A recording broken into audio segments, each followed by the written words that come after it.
नमस्कार, सगरमाथा टेलिभिजनको प्रस्तुति एसटिभी च्याटमा यहाँलाई स्वागत छ। म सुनिल दाहाल। एसटिभी च्याटको आजको यस बसाइमा विशेष गरी आज हामी नेपाल एयरलाइन्सको चर्चा गर्नेछौँ। नेपाल एयरलाइन्सको अहिले विशेष गरी हालका संस्कृति, पर्यटन तथा नागरिक उड्डयन मन्त्री प्रेम आलेले लकडाउनको टाइममा चार्टर उडानको विषयमा चलखेल भयो भनेर समिति बनाउनु भएको छ। यो विषय अहिले निकै चर्चामा छ। त्यो सँगसँगै नेपाल एयरलाइन्सलाई कम्पनी मोडलमा कसरी लैजान सकिन्छ भन्ने बेला बेलाका चर्चा र बहसहरू यतिखेर हराएका छन्। र त्यो सँगसँगै नेपाल एयरलाइन्सको व्यवस्थापन दक्ष र दुरुस्त पार्न कस्तो प्रयास गर्नुपर्छ र नेपाल सरकारले कस्तो प्रकारको योजना सार्वजनिक गर्नुपर्छ, समग्र नेपाल एयरलाइन्सको व्यवस्थापन दक्षता र त्यहाँ भएका विकृतिका बारेमा आज हामी विशेष रूपमा छलफल गर्दैछौँ। आजको यस छलफलमा मसँग सहभागी हुनुहुन्छ नेपाल वायुसेवा निगमका महाप्रबन्धक डिम प्रसाद पौडेल। यहाँलाई स्वागत छ। हस्, धन्यवाद। आराम हुनुहुन्छ? ठिक छु, ठिक छु। अब 2078 7 महिना 8 गतेको मन्त्री परिषदको बैठकले तपाईँलाई बेकामे महाप्रबन्धक बनाइदिएको छैन। मन्त्रालय पुग्नुहुन्छ, हाजिर गर्नुहुन्छ, फर्किनुहुन्छ, त्यति काम छैन अहिले? त्यस्तै छ, त्यस्तै बनाइएको छ। किन?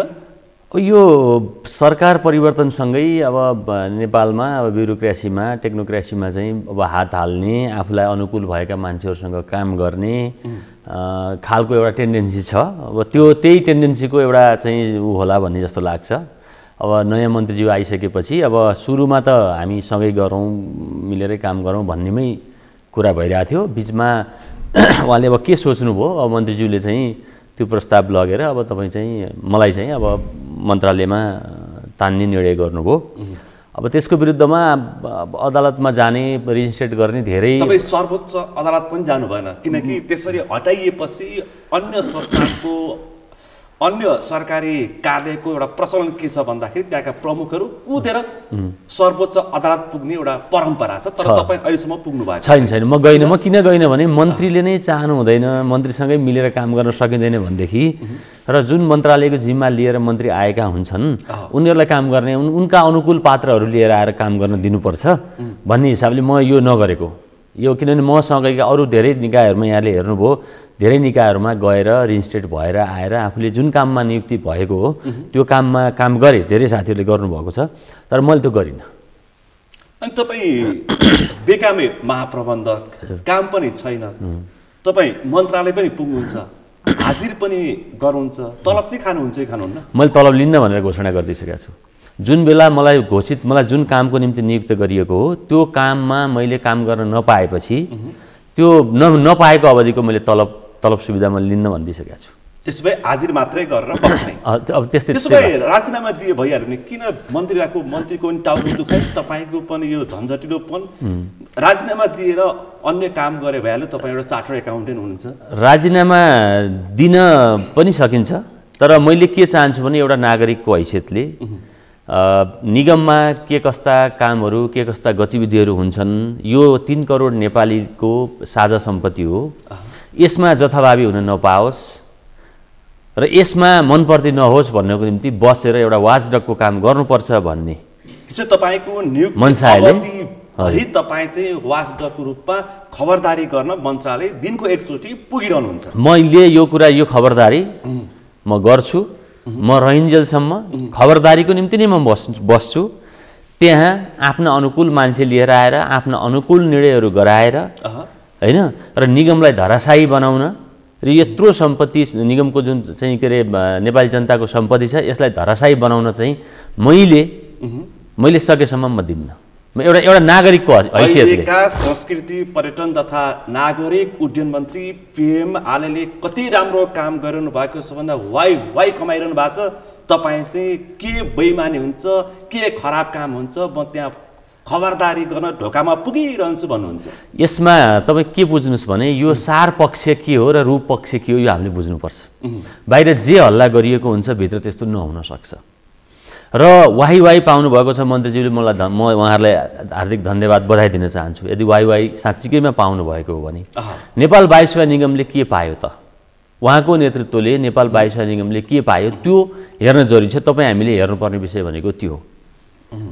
आजसम्म हेर्नुहोस् के भएको छ भने जस्तो माननीय मन्त्रीज्यू आइसकेपछि उहाँले के भन्नुभयो भने मैले यसलाई जुन हिसाबले कम्पनीमा लिएर जाने भन्ने निर्णय भएको थियो पूर्ववत सरकारले जुन गरेको थियो त्यो निर्णयमा हुन दिन्न भन्नुभयो, ऐलान गर्नुभयो। आउँछु क्रमिक रूपमा यो विषय मुख्य विषय हो। हजुर, तपाईले कम्पनी मोडलमा नेपाल एयरलाइन्स लान्छु भनेपछि 80 अर्बको नेपाल वायु सेवा निगम 50 अर्बमा अथवा कौडीको भावमा बेच्यो भनेर व्यापक चर्चा पनि भयो। यो क्रमिक रूपमा तपाईलाई आउनुहुन्छ त्यसमा आउनुहुन्छ भने ठिक छ ल, ठिक छ गर्छु।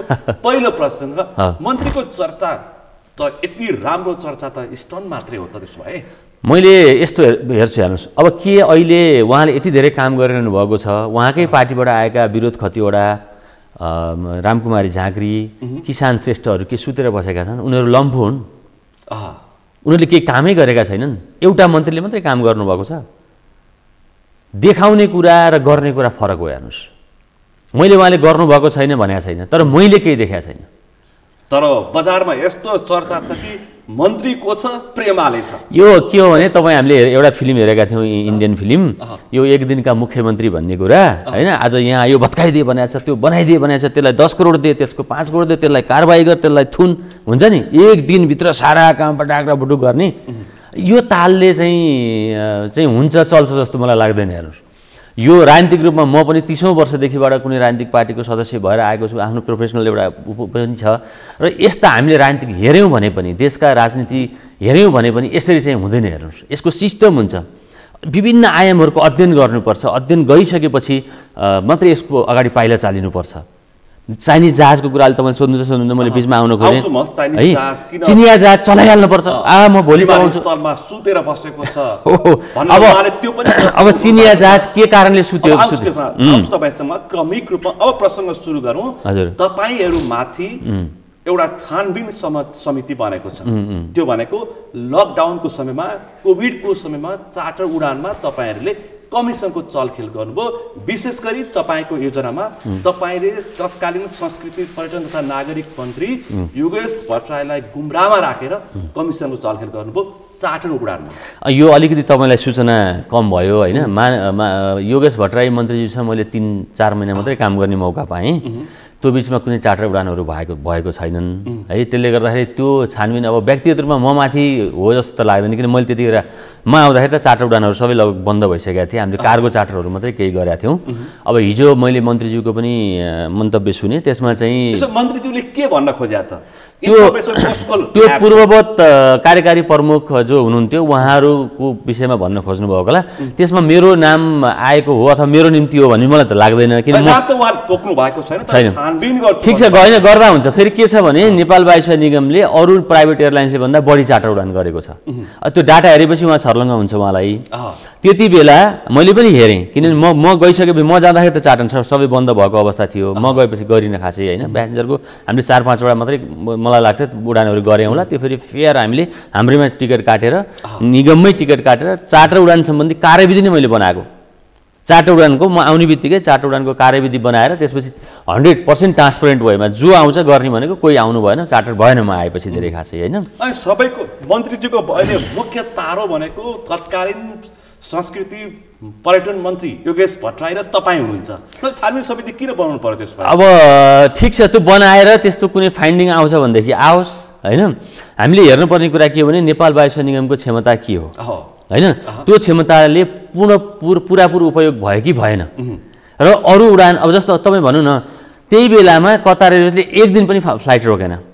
कतार एयरवेजले फ्लाइटै रोकेन, उसले आयो गयो, कहिले कार्गो गर्यो कहिले प्यासेन्जर गर्यो।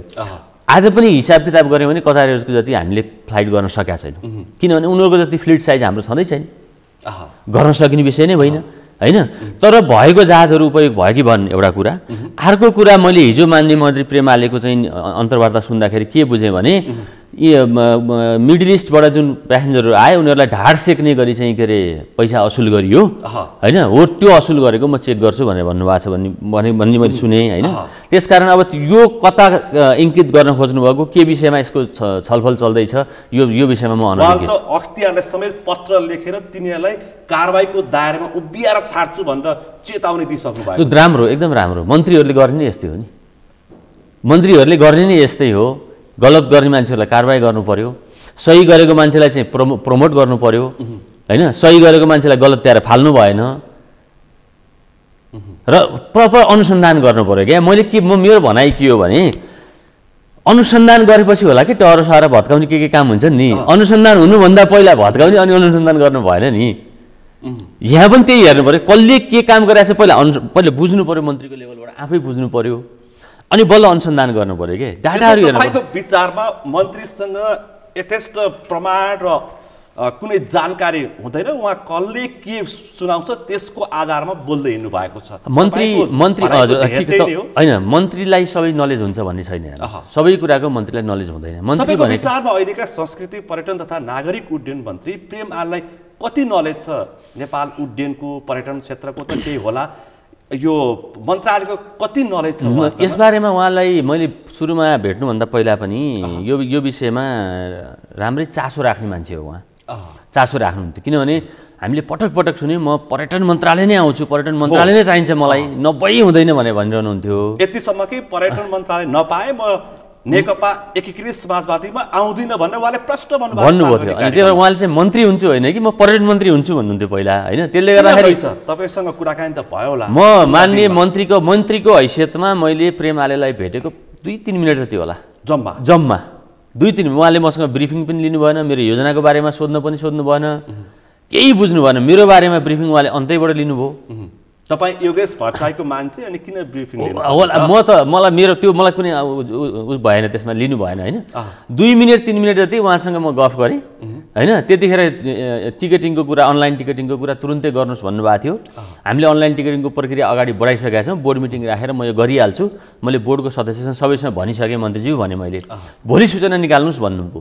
अब यो भोलि सूचना निक्लिँदैन हेर्नु सार्वजनिक खरिद ऐनले गाइड गर्छ जे गाइड गर्छ त्यो अनुसार हामी जानुपर्ने हुन्छ त्यसको डिटेल आरएफपी तयार गर्नुपर्ने हुन्छ उहाँले भोलि सूचना निकाल्नुहोस् भन्नुभयो। मैले भोलि सूचना निकाल्न सकिँदैन बोर्ड मिटिङ बस्न सकिन्छ अनि त्यसपछि म तुरुन्तै निकाल्छु भने मैले तयारी गरिसकेका थियौँ हामीले अब त्यो सूचना म उहाँको नजरमा अयोग्य भएँ उहाँले ल्याएको योग्य मान्छेले तुरुन्तै अनलाइन टिकटिङ सुरु गरिहाले हुन्थ्यो नि त सुरु भएको छैन कहाँबाट हुन्छ गर्न थालेको काम अगाडि बढाएको मान्छेलाई निकालेर धकालेर फालिदिने। अब अनलाइन टिकटिङकै बारेमा हेर्नुहोस् यो अनलाइन टिकटिङ सुरु गर्न लागेपछि नै म माथि प्रहार सुरु भएको छ विशेष गरी अनलाइन टिकटिङ हो अनलाइन टिकटिङको कुरा जब मैले कुरा सुरु गरेँ त्यसपछि मलाई भित्रबाट बाहिरबाट सबैभन्दा धेरै प्रहार भएको छ। किन काहीँ यसमा कुनै अब अनलाइन टिकटिङ मान्छेले हाम्रोमा केही मान्छेहरूले अनलाइन टिकटिङ होस् भन्ने चाहँदैनन् कम्पनीमा जाने कुरा र अनलाइन टिकटिङको कुरामा एकदमै रिजिड हेर्नुहोस् किन अब यो थाहा छैन किन अब तपाईँ आफै बुझिहाल्नुहुन्छ ट्राभल एजेन्सीहरूसँगको मिलेमतो हुन्छ कमिसनको खेल त्यहाँ सुरु हुन्छ हुनसक्छ भयो भनेदेखि कमिसन आउँदैन प्रष्ट जनताले बुझेको कुरा यही नै हो त्यही हुनुपर्छ धेरै कुरा सबैसँग इन्फर्मेसनको पहुँच सहजै बुझ्छ हो अब यो यस्ता कुराहरूमा चाहिँ धेरै स्टन्ट अब एउटा कुरा तपाईँलाई म दृष्टान्त दिन्छु डेन्जरस गुड क्यारी गर्ने कुरा भयो नेपाल वायु सेवा निगमले यो लिथियम आयन ब्याट्रीहरू पनि क्यारी गर्न नपाउने अनि कतिपय मेडिकलको सामानहरू छ त्यो पनि ल्याउनु नपाउने थियो त्यो भएपछि म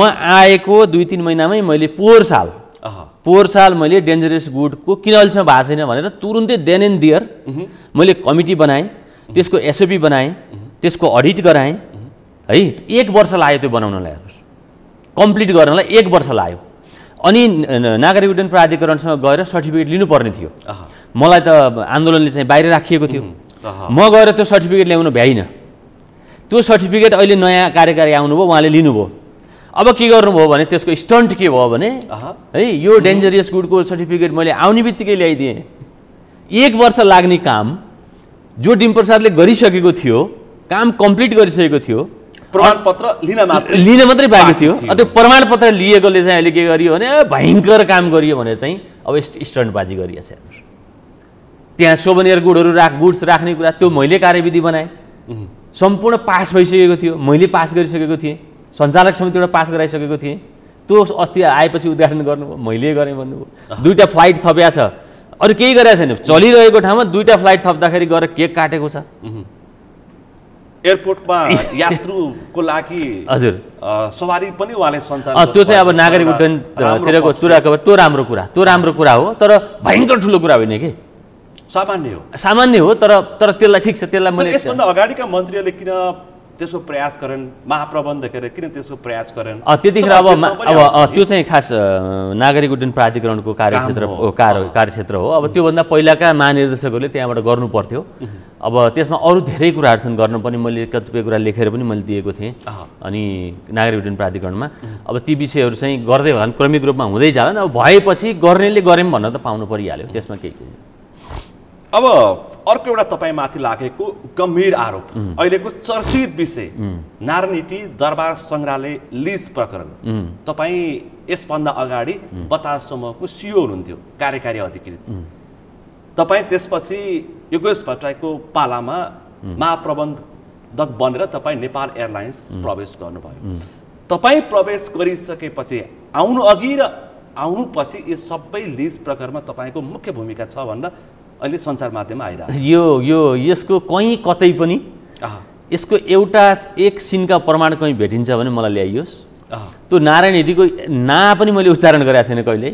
म त्यो अहिलेसम्म नारायणहिटीभित्र गएको पनि छैन है। यो म र त्यो बतासको कोही मान्छे र योगेश भट्टराई कहीँसँगै बसेर चिया खाएको कसैसँग फोटो छ भने त्यो सार्वजनिक गरिदियोस्।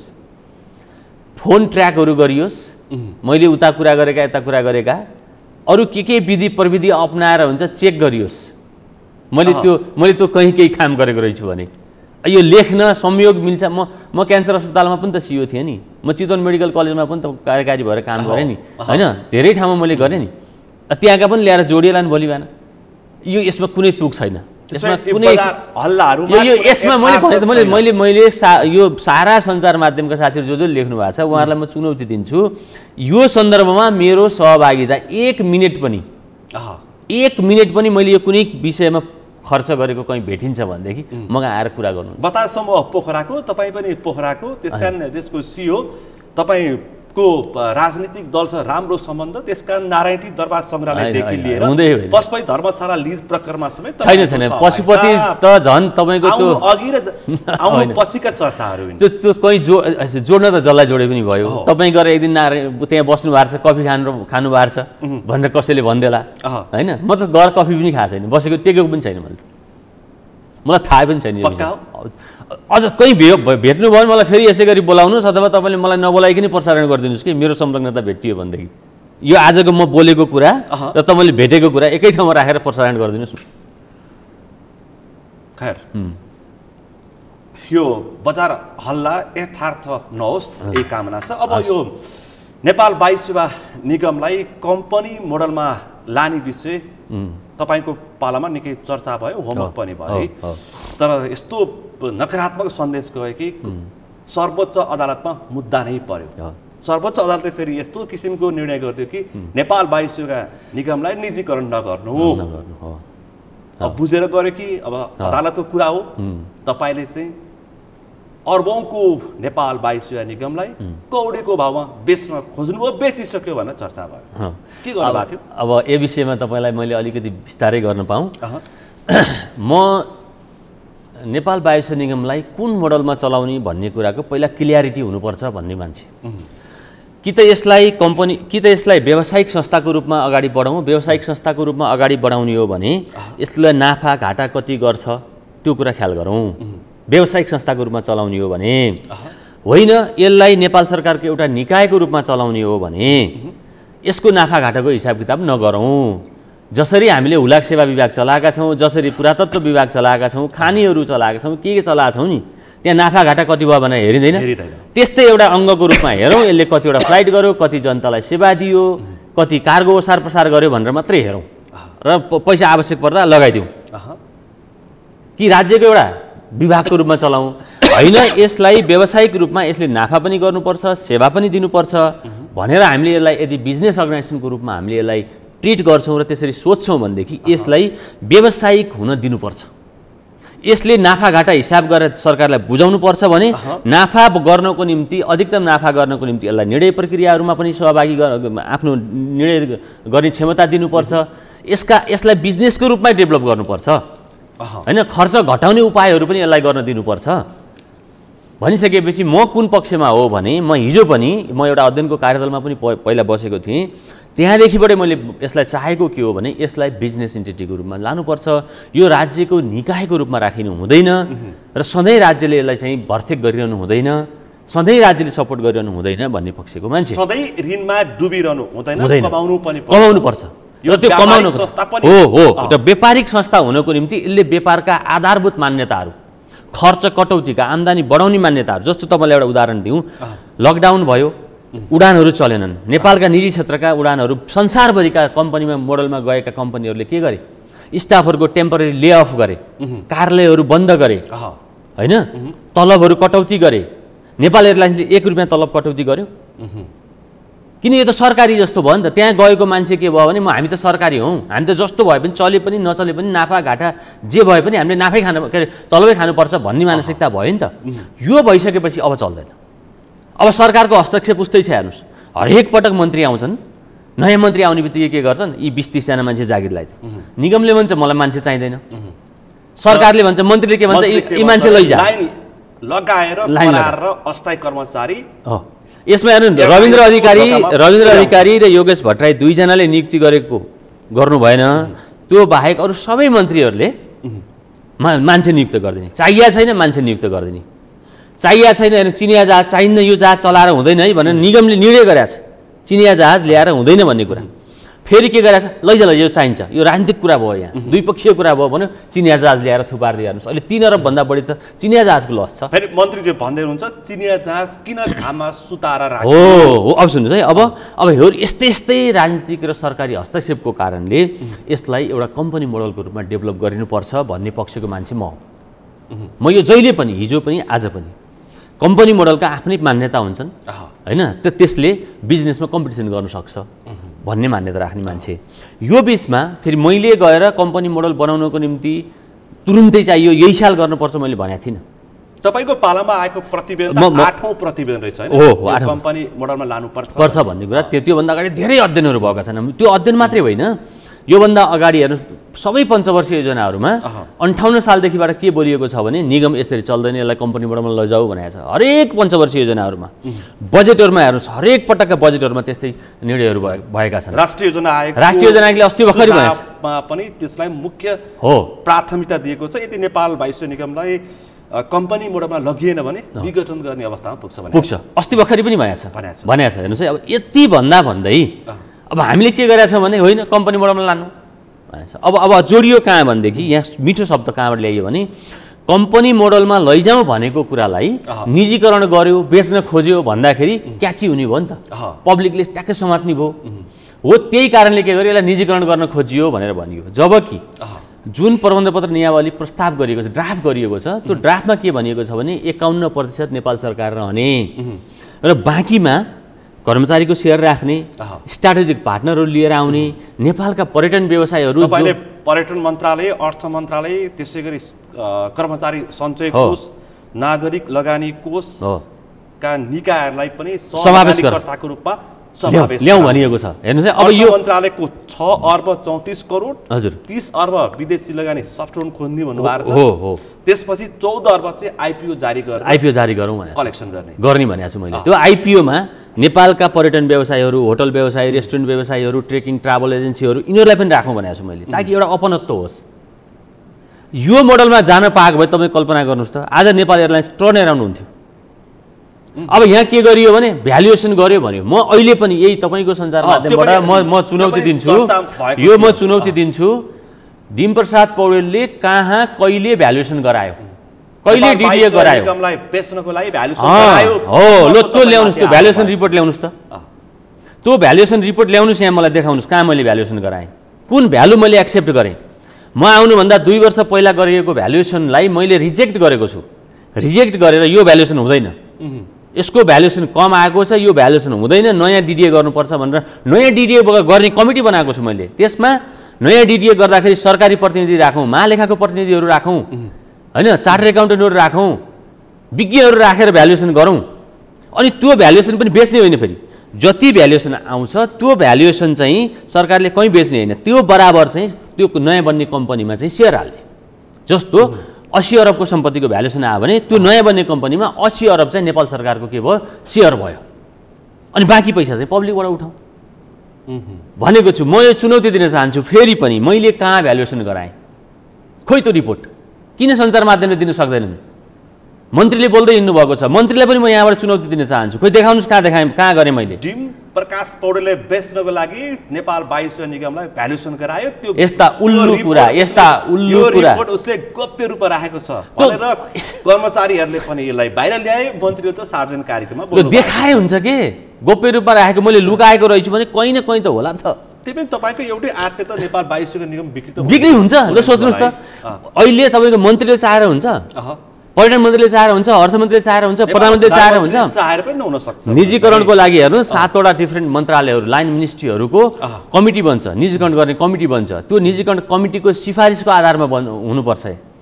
यहाँ त सरकार जमानी बसेर लिएको, सोभर्जिन ग्यारेन्टी बसेर लिएको ऋण छ, अनि एउटा मन्त्रीले चाहेर बिक्री हुन्छ?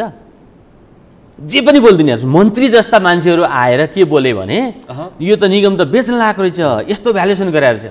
उहाँ त बारम्बार प्रत्येक कार्यक्रममा यही भाषा प्रयोग गर्नु हो। त्यो मेरो कहाँनिर हस्ताक्षर छ, सिधा टार्गेट तपाईँ माथि छ। हो छ, मलाई गरिएको रहेछ, मैले थाहा पाएँ। थाहा पाएपछि मैले लेखेँ पनि सार्वजनिक माध्यममा। तपाईँले सञ्चार यो माध्यममा भन्दा नि सामाजिक सञ्जालमा तपाईँले टिप्पणी गरेको मैले देखेँ। मैले गरेको छु। मैले तपाईँले प्रश्न भनेको छु, मैले कहीँ भ्यालुएसन गराएको छैन, भ्यालुएसन गर्ने मैले कमिटी बनाएको छैन, र त्यो रिपोर्ट कहीँ आएको छैन। आएका कुनै रिपोर्ट मैले मानेको छैन। 2 वर्ष 3 वर्ष पहिलाका रिपोर्टहरूलाई चाहिँ मैले सिधै रिजेक्ट गरिदिएको छु, र अब नयाँ फ्रेस डिडिए हुनुपर्छ यो कम्पनी मोडलमा जाँदाखेरि भनेको छु। 1 वर्षभन्दा बढी लाग्छ डिडिए गर्नलाई।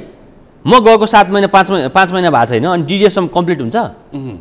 जे पातै बोलिदिने हेर्नुहोस्, यहाँ त मन्त्री भएपछि त जे बोल्न पनि पाइने, के जे बोले पनि पाइने, स्टन्ट हुने, मिडिया उनीको पछि लाग्ने, उनीले जे बोल्यो त्यही हुने।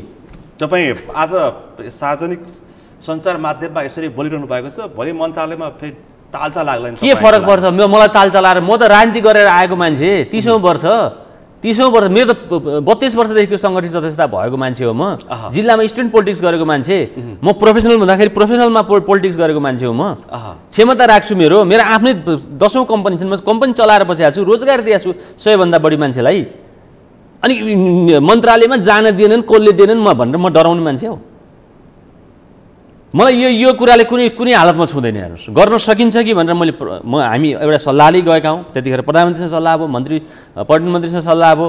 अनि पर्यटन मन्त्री तपाईँलाई फुट्टी आँखाले देख्न सक्ने, तपाईँ चाहिँ मन्त्रालय गाको गाई गर्ने, मन्त्रालयमा प्रत्येक भाषणमा तपाईँहरूमाथि झटारो हान्ने। अब उहाँले अर्को रमिता हेरेर बस्ने। मैले उहाँको चर्तीकला हेरेको छु, उहाँको चर्तीकला हेरेको छु। उहाँले केसम्म बोल्न सक्नुहुँदो रहेछ, के आधारहीन कुराहरू बोल्नु हुँदो रहेछ भन्ने कुरा मैले हेरिरहेको छु। एकचोटि चार्टर फ्लाइट 250 फ्लाइट कसलाई हिमालयनलाई दियो, 165 हिमालय एयरलाइन्समा, नेपाल एयरलाइन्समा जम्मा 64 भनेर 64 कति भन्नुभयो। अनि फेरि हिजोको इन्टरभ्यूमा के बोल्नुभयो भने यो सत्य तथ्य हो, यो पनि तपाईँ माथि नै देखिन्छ। हुन त तपाईँ त्यो समयमा म थिइनँ त उहाँले फेरि कति इन्फर्मेसन लिनु भएको छ त्यो आफ्नो ठाउँमा। अब त हिजोको भनाइ तपाईँ माथि नै थियो त, त्यो मै माथि थियो होला। अब म नै थिइनँ त्यो चार्टर गर्ने बेलामा। अब को थियो थिएन पनि मलाई यादै छैन।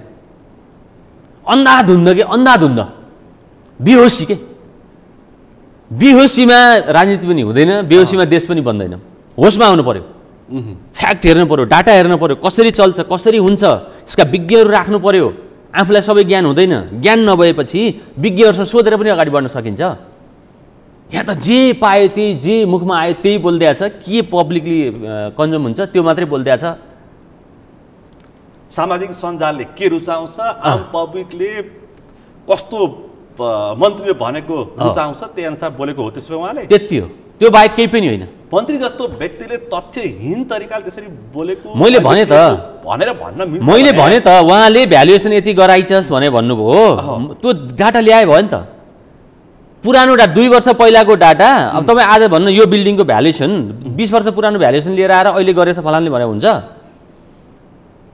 जुन तपाईको विपक्षमा तीनवटा ट्रेड युनियन चाहिँ किन आक्रामक रूपमा लाग्यो फेरि? हेर्नुहोस्, नेपाल वायुसेवा निगम, नेपाल एयरलाइन्स कालो ब्यानरमा तालाबन्दीमा बस्यो, जो करिब 3 महिनाभन्दा नि बढी बस्यो। तर नेपाल वायुसेवा निगम उडान भर्ने वायुसेवा निगमको अवस्था हालत त्यस्तो। तर त्यो बेला पनि मैले एक दिन जहाज प्लेन बन्द हुन दिइनँ। त्यही बेला हामीले अक्सिजनको के अरे सिलिन्डरहरू ल्यायौँ, त्यही बेला हामीले दबाईहरू ल्यायौँ, खोप हामी त्यही बेला। मैले बाहिर बसेर रेस्टुरेन्टहरू बसेर मन्त्रालयको एउटा कुनामा बसेर हेर्नुहोस्, एक दिन जहाज रोकिन दिएन हामीले। त्यही बेलामा सबैभन्दा बढी तपाईँको औषधि उपचारहरू हामीले चाहिँ ल्याएका छौँ। क्यानले अहिले तपाईँको चाहिँ हामीलाई उ गरेर नयाँ कार्यकारी गरेर चाहिँ प्रमाणपत्र लिनुभएको छ। हामीले मेरो पालामा भएको कामको प्रशंसामा नागरिक उड्डयन प्राधिकरणले तपाईँको हामीलाई पुरस्कृत गरेका छ। त्यसरी काम गरिएको छ हामीले। हेर्नुहोस्, त्यो बेलामा बाहिर बसी मैले काम गरेँ। अब त म प्रसङ्ग जोड्छु। तपाईँले भन्नुभयो किन मेरो विरोध भयो? मेरो विरोध होइन, यहाँ जो लिएर आएर तपाईँको राखे पनि, यहाँ ल्याएर तपाईँको चाहिँ एलन मस्कलाई लिएर आएर तपाईँको चाहिँ कार्यकारी प्रमुख बनाए पनि कम्पनीमा लान्छु, काम गरेको मात्रै खान पाउनुपर्छ, ठगेर खान पाइन्न, जसले भन्छ उसको विरोध भइहाल्छ। तपाईँ पनि त त्यति लामो समय काम गरेका कर्मचारी जुन युनियनहरू छन् तिनीहरूलाई तपाईँ उनीहरूसँग सल्लाह पनि गर्नुहुँदो रहेछ। मन्त्रालयमा मन्त्रीसँग बसेर मन्त्रीको छायामा बसेर उनीहरूलाई तपाईँ दबाउने प्रेसर दिने काम मात्रै गर्नुहुँदो रहेछ। दबाउने प्रेसर दिने गरिएको होइन। हेर्नुहोस्, मन्त्रालय यो विषय आयो नि त, कम्पनी मोडलमा लाने विषयमा पौडेलज्यूले हामीसँग काहीँ पनि सल्लाह गर्नु भएको छैन। मन्त्रालय मैले क्लियर गरेको छु, मैले यो कुरा उहाँहरूलाई क्लियर गरेको छु। तर उहाँ पछि चाहिँ बिचमा के भयो भने जुन बेला कम्पनीमा लाने निर्णय भयो त्यसको 8-9 दिनको दिन तत्कालीन सरकार ढल्यो, जुन सरकारले मलाई नियुक्त गरेको थियो। त्यसपछि उहाँहरू मसँग वार्तामा बस्न पनि चाहनु भएन। त्यतिखेर के भएको थियो भने प्रबन्धपत्र नियमावलीको ड्राफ्ट बनेको छ, त्यो विषयमा छलफल गरौँला, तपाईँ हामी गरौँ, म यो प्रबन्धपत्र नियमावली फिर्ता गर्छु, बरु हामी क्रमिक रूपमा जाउँला। तर अर्थ मन्त्रालयले 6 अरब 34 करोड रुपियाँ पैसा दिन्छु भनेको छ। त्यो पैसा ल्याउँ, ऋण तिरौँ, केही नयाँ जहाजहरू पनि थपौँ, अनि कर्मचारी सञ्चय कोष र नागरिक लगानी कोषको ब्यालेन्स सिटै बिग्रिने अवस्था भइसक्यो। त्यहाँ हरेक वर्ष लोन प्रोभिजनिङ भइरहेछ। हामीलाई ल्यान्डिङ गरेको लोन प्रोभिजनिङ हुनु भनेको त हामीलाई लाज हुनुपर्ने विषय हो। त्यो खराब कर्जाको रूपमा चाहिँ त्यहाँ बुक भइरहेको छ। त्यसलाई चाहिँ पहिला हामीले रेगुलराइज गरिदिउँ, 4-5 अरब त्यहाँ तिरौँ, 1-2 अरबले हाम्रो अहिले यहाँ सर्टेन खर्चहरू आउने बेला भएको छ, यो गरौँ, त्यसपछि कम्पनीमा लाने नलाने अनि हामी सल्लाह गरौँला भनेर त मैले उहाँहरूसँग त पटक भने। तर उहाँहरू सुन्न चाहनु भएन। किनभने म त के भने कामचोर मान्छेहरू जसले कामै नगरिकन तलब खान चाहन्छन् है, उनीहरूको त मैले जहिले आउँदादेखिबाट मैले विरोध गरेँ। पटक मैले भनेको छु, 200 भन्दा बढीजना मान्छे हेर्नुहोस् कर्मचारीहरू। अस्थायीको विषयमा पनि तपाईँले आफ्नो मान्छे राख्नको लागि मन्त्रीको निर्देशनमा तपाईँले त्यो पनि मेरो पालामा होइन है, त्यो पनि म आउनुभन्दा पहिला भएको थियो। यद्यपि त्यो कदमको म स्वागत गर्छु। म आउनुभन्दा पहिला भएका 2टा कदमको म स्वागत गर्छु। पहिलो चिनिया जहाजलाई ग्राउन्डेड गर्ने निर्णय भएको थियो म आउनुभन्दा पहिला, त्यो स्वागतयोग्य छ। किन त्योभन्दा पहिला धेरै अध्ययनहरू भएका छन् चिनिया जहाज नेपालमा कमर्सियली भाइबल छ कि छैन भनेर। त्यसको आधारमा त्यो चिनिया जहाजहरू ग्राउन्डेड गरिएको छ, नम्बर 1। नम्बर 2, कोभिडले थलाथला परेको छ निगम अहिले पनि ओभर स्टाफिङ छ।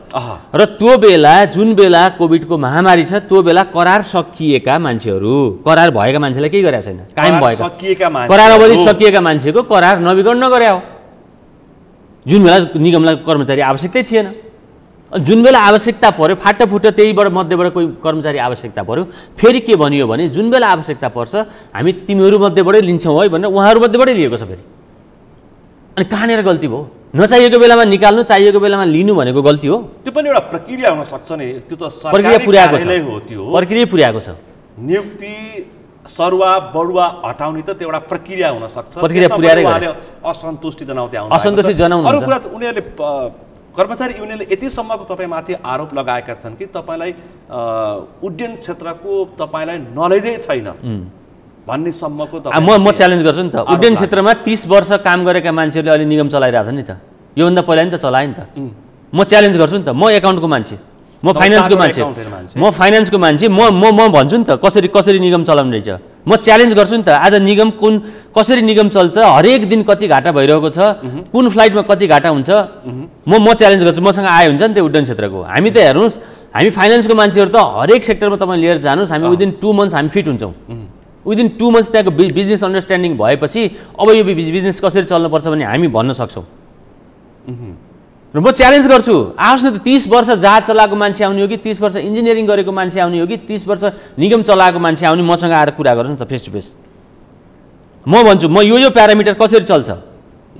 निगम आधा निगम उडाउँदा यहाँ के गरी हेर्नुहोस्, निगममा अनुभव भएका मान्छेहरूले धनगढी चाहिँ तपाईँको 3035मा चाहिँ MS60 जहाज उडाएर बसे। अनि यहाँका कर्मचारीले के भने, हामी हुँदाखेरि सस्तोमा जहाज उडेको थियो, नेपाली जनताले सस्तोमा पाएका थिए अरे। त्योभन्दा आत्मघाती कुरा, त्योभन्दा बेवकुफी केही हुनसक्छ? तपाईँको पर सिट पर किलोमिटर कस्ट कति हो? तपाईँ यहाँबाट धनगढी गएर आउँदाखेरि तपाईँको आफ्नै कस्ट 7,500 पर्छ, 7200 पर्छ। अनि तपाईँले चाहिँ 3800मा उडाउनु भयो भने अन्त उड्डयन क्षेत्रमा बसेको मान्छेले त्यही काम गर्ने हो? यसरी निगम चाहिँ के अरे नाफामा जान्छ? प्रतिस्पर्धात्मक बजारमा प्रतिस्पर्धा हुनु परेन? अनि हामीसँग सिकुन् न त, उड्डयन क्षेत्रका मान्छेहरूले जाने छैन भने हामीसँग सिकुन्। यहाँबाट धनगढीको कति भाडा हुनुपर्छ, भद्रपुरको कति भाडा हुनुपर्छ, हामी त त्यसरी चल्छौँ। स्टाफ कति हुनुपर्छ, तलब कति हुनुपर्छ, अपरेटिङ कस्ट कति हुनुपर्छ, फ्युलको पैसा कति हुनुपर्छ। मैले म आएपछि 62 वर्षमा हुन नसकेको फ्युलको कस्ट एकैचोटि 27%ले घटाएँ।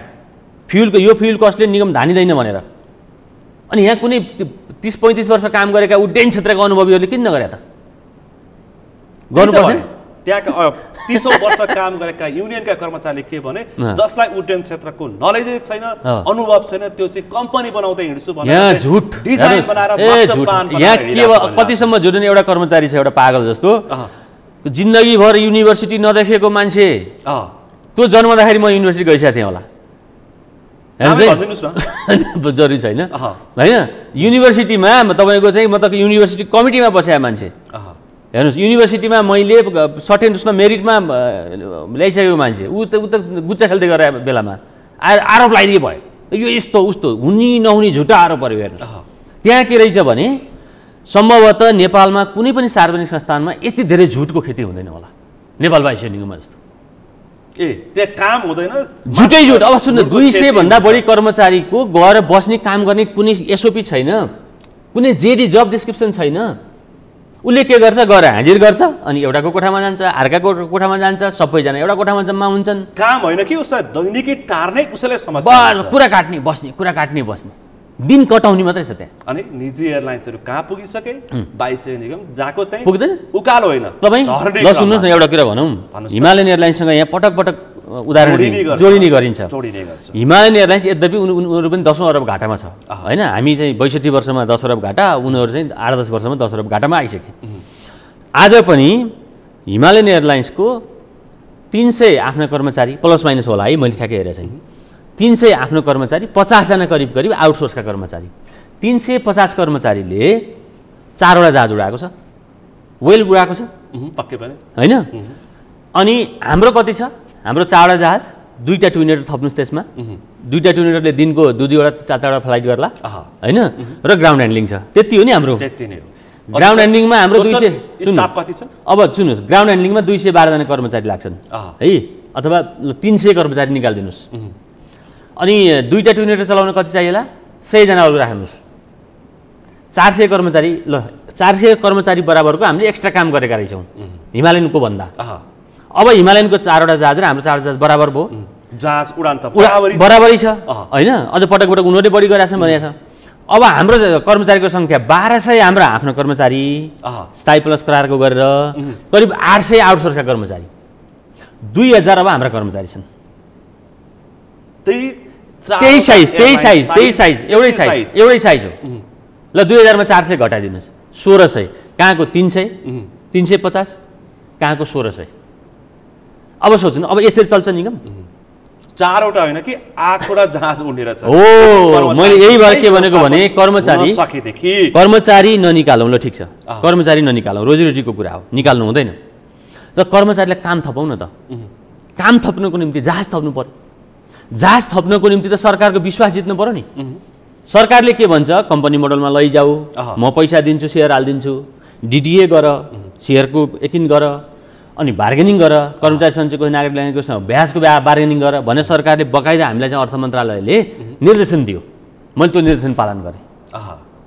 बार्गेनिङ गऱ्यौँ हामीले पेनाल्टीहरू तपाईँको इन्ट्रेस्टको पेनालहरू जति छ हामीले सबै डिस्काउन्ट माग्यौँ त्यहाँ कर्मचारी सञ्चय कोष नागरिक लगानी कोषसँग उहाँहरू दिन तयार हुनुभयो करिब 1 अर्ब हामीलाई चाहिँ फाइदा हुन्थ्यो त्यो बेला हामीले राइट डिसिजन गरेको भएदेखि तपाईले देखेको यति राम्रो कम्पनी मोडलको योजना चाहिँ अन्यले चाहिँ किन अत्यन्तै नराम्रो देखे नराम्रो एउटा राजनीतिक पूर्वाग्रह हो हेर्नुहोस् एउटा राजनीतिक पूर्वाग्रह हो कति त्यसमा पनि तपाईहरुसँग पक्ष र विपक्ष थियो होला नि त कतिले यसलाई सही भने कतिले यसलाई निगमको भित्र निगम भित्रका अथवा भित्र यस्तो छ भित्रबाट मैले निगमलाई माया गर्ने पनि कर्मचारी छन् होला नि त निगममा हेर्नुहोस् मैले धेरै मिडियाहरुमा पनि भनेको छु करिब 30-40 जना निगमका कर्मचारीहरू बाहेक 30-40 जना पर्सेन्ट होइन 4 जनामा जब 30-40 जना कर्मचारीहरू बाहेक अरु कसैलाई कुनै मतलब छैन यो निगम बचोस् निगम धानियोस् अगाडि बढोस् जुनसुकै मोडलमा आओस्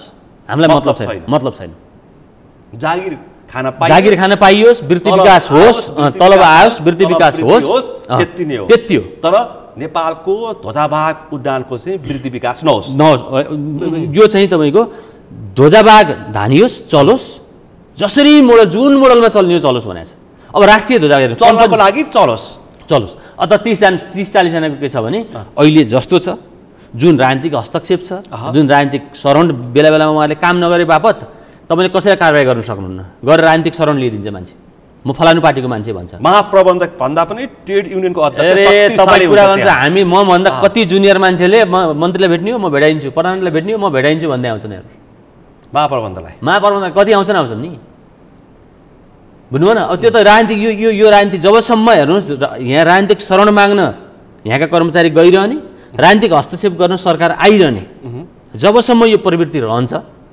तबसम्म निगम सुध्रिँदै तपाईले पनि यो कम्पनी मोडलमा लाने मास्टर प्लान चाहिँ किन बुझाउन सक्नु भएन मास्टर प्लान 1000 कर्मचारी मध्ये करिब 1000लाई तपाई बुझाउन सक्नुहुन्थ्यो होला नि त यस्तो छ त्यसमा हामीले पर्याप्त समय हुन पाएन हेर्नुस् यो हामीले मैले त्यतिखेर तपाईहरुको अलिकति ल्याप्सेस चाहिँ कहाँ देखियो भन्दाखेरि आफ्नै कर्मचारीसँगको सुझाव सल्लाह चाहिँ अत्यन्तै न्यून भएको देखिएको हैन सुझाव सल्लाह हुन बाँकी थियो एउटा कुरो त हेर्नुस् नेपाल सरकारको आफ्नो संस्थान हैन कसरी चलाउने भन्ने कुरा सरकार निर्णय गर्न स्वतन्त्र छ त्यो त आफ्नो ठाउँ छ त्यहाँ रहेका 2000 कर्मचारीहरु पनि कर्मचारीसँग त हामीले पटक भनेका छौं आउनुहोस् वार्ता गरौँ बसौँ तपाईले चाहेको के हो कुन मोडलमा जाने हैन त्यो गरौँ भनेको छु मैले यो अहिले बनाएको प्रबन्ध पत्र नियमावली च्यातौं र तपाईहरुलाई कस्तो चाहिने आउनुस् बसौँ भनियो हामी बस्दैनौं भन्नुहुन्छ उहाँहरु कम्पनी मोडलमा कुनै कम्प्रोमाइज छैन कम्पनी मोडलमा जाने भन्ने कुरामा सधैँ छैन त्यो त अनुसन्धानको विषय हो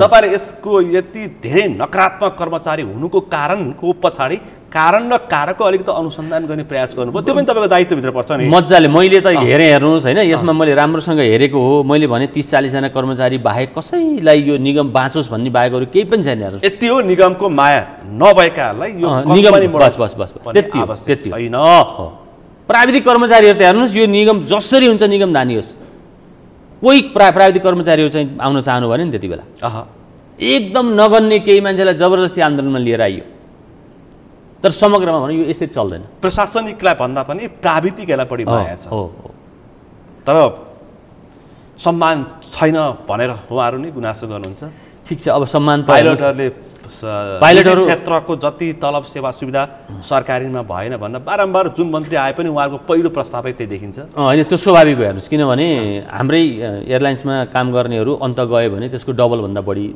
तलब पाउँछन् हैन पाइरहेका छन् पनि छोडेर जान सक्नेहरुले अब कति चाहिँ माया भयो अट्याचमेन्ट भयो 30-20 वर्ष यहाँ काम गरे उनीहरु छोडेर जान पनि चाहेनन् 2-4 लाख 2-4 रुपैयाँको लागि चाहिँ उनीहरु जान चाहेनन् त्यसरी बसेका पनि छन् त्यो छ तर निगममा चाहिँ तपाईको अहिले जसरी जुन हिसाबले सोचिएको छ हैन जस्तो अब 3 महिना भयो निगम अगाडि बढाउने खोइ त नि प्लान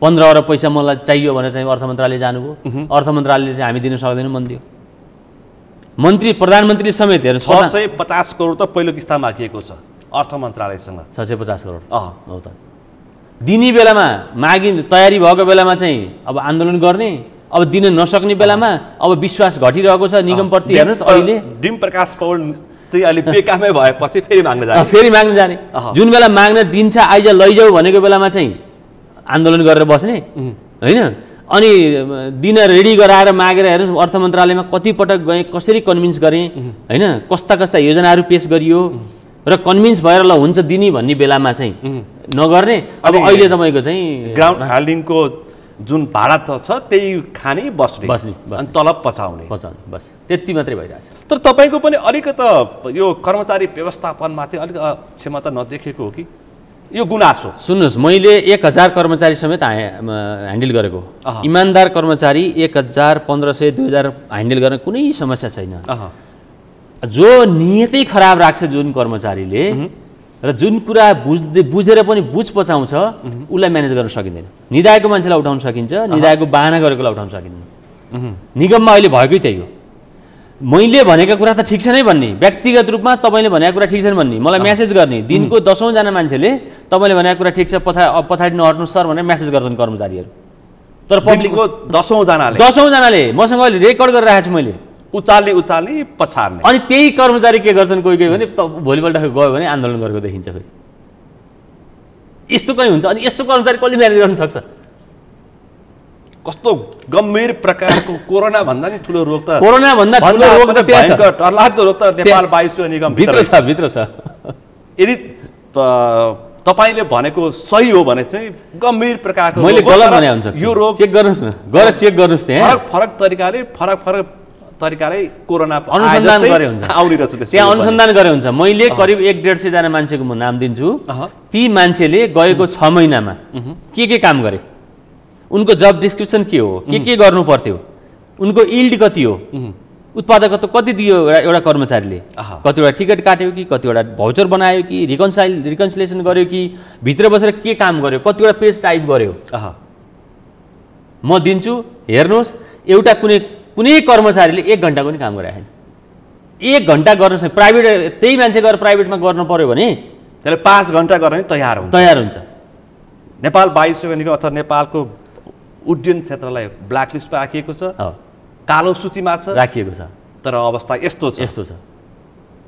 तपाईँको विचारमा यो यस्तो किसिमको जुन अवस्था छ, जटिल अवस्था छ, यसको सुधारको लागि तपाईँ अब एकैछिन बेकामै महाप्रबन्धभन्दा बाहिर बसेर एउटा आम नागरिक हामीले देखेको जस्तो देख्दाखेरि चाहिँ कसरी सुधार गर्नुपर्छ? मैले अघि नै भनिसकेँ, यसलाई बिजनेस मोडलमा जानुपर्छ, यसलाई बिजनेस बनाउनुपर्छ, बिजनेस सेन्स दिनुपर्छ। प्राविधिक हिसाबमा एउटा प्रशासनिक हिसाबमा मैले दुई हिसाबमा तपाईँसँग सोधेको प्रश्न। हजुर, यसमा पहिलो कुरो त यसलाई बिजनेस बनाउनु पर्यो। व्यापारिक संस्थाको रूपमा विकास गर्नु। व्यापारिक संस्थाका आफ्ना नर्म्स मैले सुरुमै भने, यसको कस्ट कन्ट्रोलका नर्म्सहरू हुन्छन्, प्रफिट म्याक्सिमाइजेसनका आफ्नै नर्म्सहरू हुन्छन्। ती नर्म्सहरूमा यसलाई टेक्न दिनु पर्यो। त्यो टेक्नको निम्ति के गर्नु पर्यो भने नेपालको सार्वजनिक संस्थान भएर त्यो हुँदैन, कम्पनी मोडलमा जानुपर्छ, बिजनेस मोडलमा जानुपर्छ, नेपालको पब्लिक लिमिटेड मोडलमा जानुपर्छ। हालत त सबै हामीसँग दृष्टान्त छ हैन? किन तपाईको निष्कर्ष अब यसरी चल्दैन। यसलाई कम्पनी मोडलमा लानु पर्यो, नम्बर 1। नम्बर 2, यसमा एडुकेट इन्भेस्टमेन्ट जुन छ, लगानी गर्नुपर्ने हो, पर्याप्त लगानी भएको छैन। नेपाल सरकारले आजसम्म ग्राउन्ड ह्यान्डलिङ गरेर खाऊ भनेको छ, लगानी नै गरेको छैन। खास भन्ने हो भने जम्मा 30 करोड रुपियाँ लगानी गरेको छ 42 सालतिर। 42 सालमा, त्योभन्दा पहिला तपाईँको 19 सालमा चाहिँ 5 करोड भाडा उठाएर खाने भन्दा बाहेक केही पनि भनेको छैन हैन? अनि कहाँबाट अगाडि बढ्ने हैन? अर्को कुरा इन्भेस्टमेन्ट गर्नु पर्यो। अर्को कुरा के छ भने यसका सर्टेन प्रिभिलेजहरू छन्। हामीले यो प्रतिवेदनमा पनि भनेका थियौँ, हाम्रो प्रतिवेदनमा यसका सर्टेन प्रिभिलेज, जस्तो राष्ट्रिय ध्वजावाहको हैसियत जुन छ त्यो नेपाल सरकारले दिइरहनुपर्छ। अर्को कुरा ग्राउन्ड ह्यान्डलिङको जुन कुरा छ, यो जबसम्म आफ्नो खुट्टामा उभिन्न ग्राउन्ड ह्यान्डलिङको बारेमा अरू कुरा सोच्नु नै हुँदैन। राष्ट्रिय ध्वजावाहकले जहाँ पनि प्रचलन छ, राष्ट्रिय ध्वजावाहकलाई यो सुरक्षाको दृष्टिकोणले पनि, हरेक दृष्टिकोणले, स्थायित्वको हिसाबले पनि राष्ट्रिय ध्वजावाहकलाई दिनुपर्छ। त्यो कुरा अविच्छिन्न राख्नु पर्यो है, यति गर्नु पर्यो। त्यसपछि खुला प्रतिस्पर्धाबाट कर्मचारी ल्याउने, भर्ना गर्ने, महाप्रबन्धकसम्मको नियुक्ति र महाप्रबन्धकको नियुक्ति पनि खुला प्रतिस्पर्धाबाट हुनु पर्यो है। कम्पिटेन्ट मान्छे लिएर आउनु पर्यो। अनि सुरुमा जबसम्म हामी क्यापेबल हुँदैनौँ त्यति बेलासम्म 2-4 वर्ष 5 वर्षसम्म के गर्ने, विदेशी नाम चलेको एयरलाइन्सहरूसँग हामीले म्यानेजमेन्टको टाइअप गर्नु पर्यो, टेक्निकल कोलाबोरेसन गर्नु पर्यो।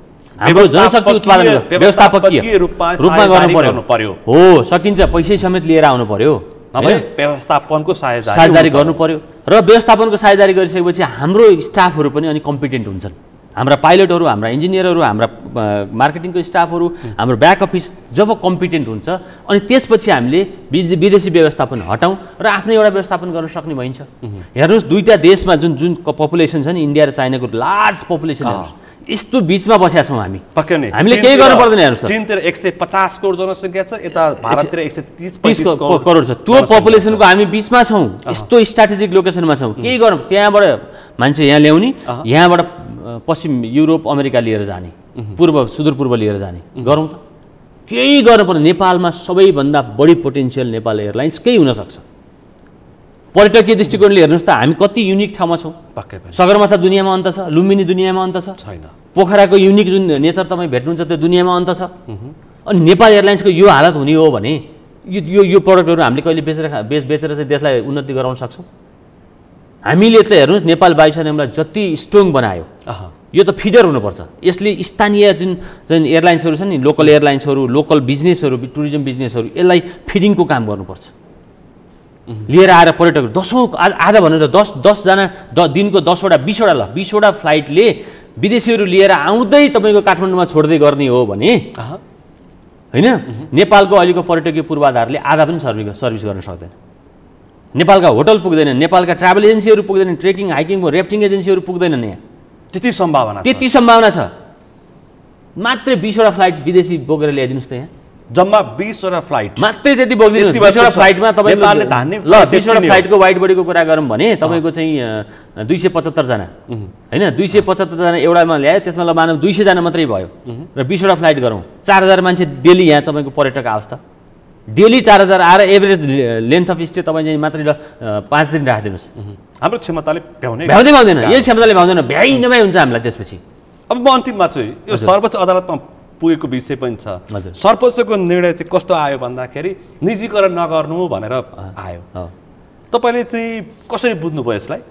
अब पहिलो कुरो त सर्वोच्चले हेर्नुहोस्, यो मैले सर्वोच्चको निर्णयको सम्मान गर्छु, तर सर्वोच्चले गर्न खोजिएको के थियो, आदेश के दियो? कम्पनी मोडलमा लिएर जाने र सरकार समेत सहभागी भएर चलाउनु भनेको चाहिँ त्यो निजीकरण हो भन्ने अर्थमा बुझियो। सुन्नुहोस् है, यहाँ अब हरिसिद्धि टाटाल कारखानाको कुरा गरौँ, भिरकुटी कागज कारखाना, लुम्बिनी चिनी कारखाना, बाँसबारी छाला जुत्ता कारखानाको कुरा गर्नुहोस्। ती के गरेको? सरकारले बेचेको, आउटराइट सेल्स गरे। त्यहाँ सरकारको स्वामित्व छ अहिले? छैन नि, छैन। त्यो निजीकरण हो, बेचेको। नेपाल वायुसेवा निगम सरकारले आफू समेत बस्ने गरी निर्णय गर्न खोज्दाखेरि सर्वोच्च अदालतले निजीकरण नगर भनेको छ। तपाईँ यहाँबाट पोखरा जान खोज्नु भएको छ, तपाईँ यहाँबाट पोखरा जान गाडी चढ्दै हुनुहुन्छ, तपाईँलाई आदेश आयो सिन्धुली नजा भनेर, कि त पोखरा नजा भन्नु पर्थ्यो, कम्पनीमा पनि नजा भन्नु पर्थ्यो। कन्फ्युजन क्रिएट भयो भन्न खोजेको कति हेर्नुहोस्। अनि हाम्रो साथीभाइहरू मिडियाहरू अब त्यसैमा रमाउनु, ए लो काम कदम रोक्यो रे, ओली सरकारको कदम रोक्यो रे, फलाना कुरो यो गर्यो, त्यस्तै पछाडि दौडिदिनु। हस् त, निकै गम्भीर विषयवस्तुमा निकै गम्भीरताका साथ बहस भयो। समग्र रूपमा नेपाल एयरलाइन्स, नेपाल वायुसेवा निगमभित्रको खास यथार्थ के हो त्यसको चित्रण गर्ने प्रयास गरियो। तपाईँले खुल्ला रूपमा जवाफ दिनुभयो। अब अहिलेको मन्त्रीज्यूको, अहिलेको जुन प्रेम आलेजी हुन्छ, उहाँले काम गर्दै हुनुहुन्छ, त्यस विषय पनि फेरि समीक्षा गरौँला होइन। यो विशेष समयमा, यो विशेष महत्त्वपूर्ण विशेष सन्दर्भमा आफ्नो महत्त्वपूर्ण अभिव्यक्ति दिनुभएकोमा आभार व्यक्त गर्न चाहन्छु। हस्, यहाँलाई पनि मेरो यहाँ बोलाएर म त सकभर नआउँ भन्नेमै थिएँ होइन, यो विषयमा नबोलाउँ भन्ने थिएँ, तर आफूसँग जोडिएको विषयमा तपाईँले बोलाउनु भयो र केही बोल्ने मौका दिनुभयो। विषय फेरि चर्चामा आउँछ, हजुर, त्यसकारण तपाईँलाई मैले बोलाएको। हस्, यहाँलाई धन्यवाद छ, धेरै धेरै। आज हामीले विशेष गरी यो नागरिक उड्डयन, त्यसै गरी नेपाल वायुसेवा निगम, नेपाल एयरलाइन्सको पछिल्लो अवस्था, नेपाल एयरलाइन्समा हुने बारम्बारका आन्दोलन, त्यसको यथार्थता, त्यसको भित्री तथ्य, रहस्य, अनि त्यसपछि संस्कृति पर्यटन तथा उड्डयन मन्त्रालयले गर्नुपर्ने नागरिक माथिको सेवा र यसमा जोडेका विषय प्रसङ्गमा केन्द्रित भएर समग्र यो नेपाल वायुसेवा निगमलाई कसरी कम्पनीमा लाने विषयमा कहाँ गएर अड्कियो भन्ने लगायतका विषय प्रसङ्गमा आज हामी केन्द्रित भएर छलफल गऱ्यौँ। आजको यस छलफलमा मसँग सहभागी हुनुहुन्थ्यो महाप्रबन्धक, नेपाल वायुसेवा निगमका महाप्रबन्धक डिम प्रसाद पौडेल। आजको विषय प्रसङ्ग यति नै। भोलि अर्को विषय प्रसङ्गका साथ एसटिभी च्याटौनी बाचा गर्दै म सुनिल दाहाल पनि बिदा चाहन्छु। सगरमाथा टेलिभिजन हेर्दै गर्नुहोला। नमस्ते।